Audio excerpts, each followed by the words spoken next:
الفكرة بتاعت النهاردة فكرة جميلة من سلسلة الحتة اللي بتيجي، فكرة سهلة وبسيطة. بتقول أو بعنوان فليمنج ما تنساش حاسبن باليمين. إيه حاسبن ديت؟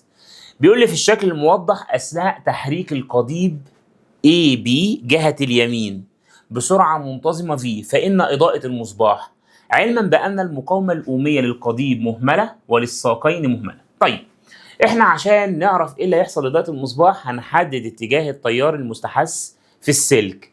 بنحدده ازاي؟ بنبدأ نضم ايدينا كده ونفتح ده ونقول حسبي الله ونعم الوكيل، بس هنحاسبن بالايه؟ باليمين، ودي اسمها قاعدة فليمنج لليد اليسرى. يبقى هناخد نفتح نضم ايدينا كده ونفتح ده اسمه ايه؟ السبابة مع المجال. طب المجال هنا لايه؟ للداخل. لما تظبط المجال بقى ما تغيروش تاني، يعني مش بعد شويه لما تيجي تفتح ده تقوم رايح عامله كده لفوق، لا، هي السبابه مع المجال للداخل. الابهام مع السرعه او مع الحركه. طب ما الحركه كده، الابهام كده غلط، نلف ايدينا كده. يبقى السبابه مع المجال والابهام مع الحركه. وبعد كده الوسطى مع التيار، يبقى التيار طالع لفوق. يبقى السبابه مع المجال والابهام مع الحركه والوسطى مع التيار.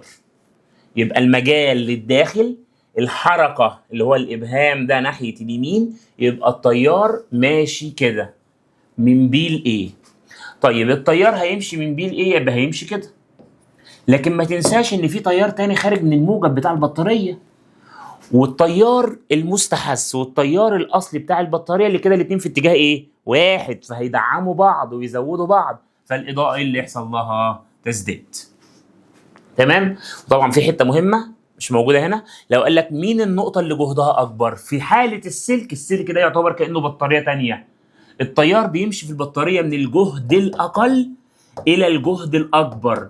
يبقى لو سالك مين النقطه اللي جهدها اكبر؟ اللي رايح لها التيار. يبقى في حاله التيار المستحث اللي رايح لها التيار جهدها اكبر.